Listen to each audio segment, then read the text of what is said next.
and it'll just kind of be just open, kind of free form Right. discussion. Just making sure the lighting's good. I think it's okay. It should be alright. Okay. Cool. So yeah, you want to say like your names and I don't know, like what year and that you're part of CPFA and the magazine and stuff. I'm Lisa. I'm going to be a senior. I'm graduating in 2012, and I'm the managing editor right now of Eddas Literary Magazine. And I'm April. I'm also a senior, class of 2012. I was one of the layout editors of Eddas. Very cool. So give us like a really quick background about Eddas. Like, what is Eddas? What is Eddas, April? Well, Eddas is a literary magazine that was established in the year 1984, and it is composed of art, poetry, prose, music,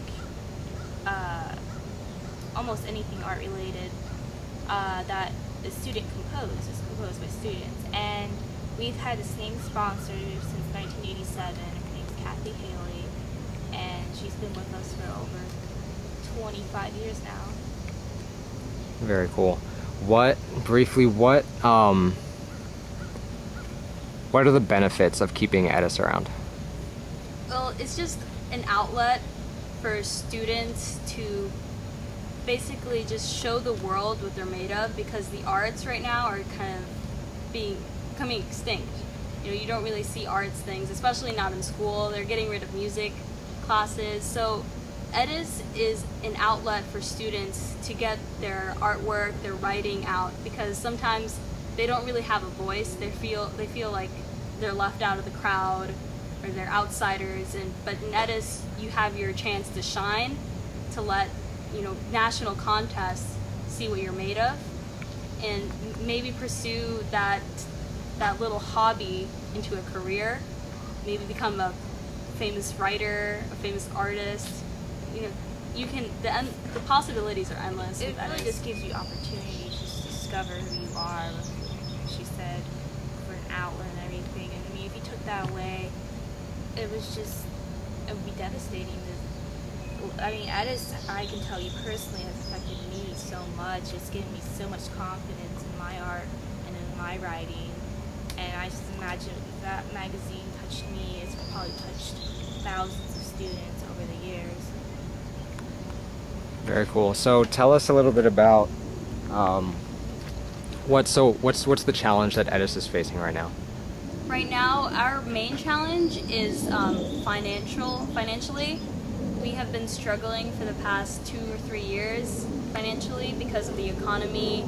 We're losing advertisements and patrons, and it's just becoming really hard to just raise money. And also, we are trying to get the word out about Eddas, because it seems that few people don't care about Eddas. So we want to reach out to our community and just tell them that we do have an arts program here, and it's a great program, and we have a great magazine that your child can be a part of, and so that they have a chance to let their talent shine. Anything to add? Good. Cool. What are some of your most favorite or notable accomplishments of Eddas? Well, we won Columbia Scholastic Press Association this year for Eddas 2011. The issue is called Sterling, and we've also won national awards. I think 2006 won a national award, and we've won multiple state and regional awards. And just we've learned to be confident in our writing. I mean, I think April has already said that she wasn't very confident in her writing, and neither was I.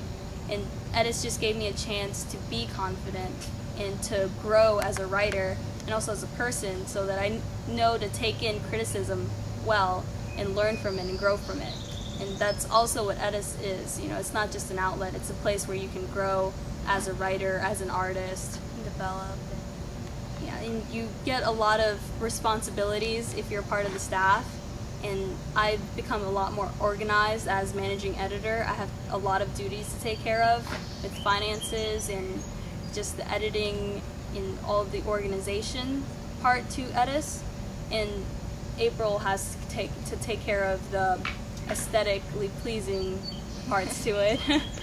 So, if you think about it, I mean, Eddas not only prepares you up artistically, I mean, it gives you a lot of like business managing skills and everything, and for the magazine, running a layout, the business world. I mean, that's very beneficial as well, and you become evolve the magazine. Just it's another way for students to create skills and talents for the outside world. Because it isn't just an arts magazine. It's something that you can put on your resume that colleges really look at, and you become a better candidate for college and for a job because you've had the experience with layout design, with business management, and it really helps you in all areas. Very cool. So imagine, I guess if somebody were to pick up kind of the recent Eddas or any Eddas, what would they find or what would they see inside? Well, right for the last issue of Eddas, we tried to focus on the fact that it was the 25th anniversary of our sponsor, being our sponsor, and it was just the unity of Eddas, and we tried to make it cohesive and just be one, let it be one magazine and not just a bunch of layouts. We wanted to get the best quality writing and artwork, but also just get the kind of writing that students and all kinds of readers would appeal to.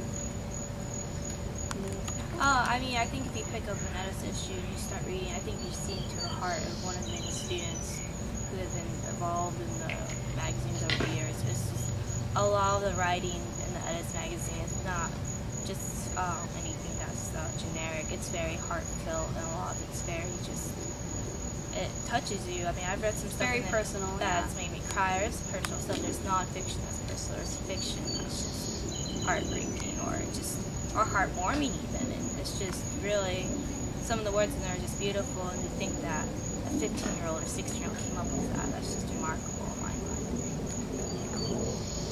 mind. Cool. What else? Is there anything else you guys want to add? Yeah, anything else?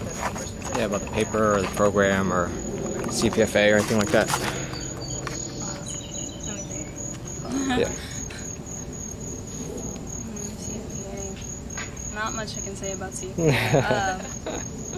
say we're not funded well. Yeah, we aren't funded at all. The creative writing department within the CFPA has the least attention on it. A lot of the focus goes to theater and to choir and maybe to music. I mean, music's kind of shorthanded as well, but creative writing does not get that much focus on it. And Eddas is considered part of the creative writing department, and even though it's an after-school curricular, there is a writing class in it. And we just have zero funding. While theater productions and choir productions, they get funding, we have to go and work a lot for our funding and to raise about $6,000 a year. Cool. And we couldn't even meet that last year. Yeah, from the writing program, there have been students who have put out books, like actual books, and what was the last one? Like my teacher, she has taught students who have gone on to produce works published by major companies. Yes. Her name escapes me, but she was at the Borders that just closed, but doing a book signing and everything. She came out with the Summer We Came to Life. Yes. Can't remember the author's name. She was very talented, and she gave a lot of good tips, and she was one of Haley's students. So, yeah. We just have a lot of students that go on to make great work and just continue professional careers in college and even further on, and just it kind of escapes people sometimes that they have something so great and they're just missing out on it. And we have a lot of great writers and a lot of great artists, but sometimes people overlook that because we don't really put an emphasis on arts today, and we really should because it's really important, and it isn't just talent, it isn't just a hobby that teenagers pick up out of boredom. It's something that a lot of us are really passionate about and want to continue professionally. Cool. Awesome.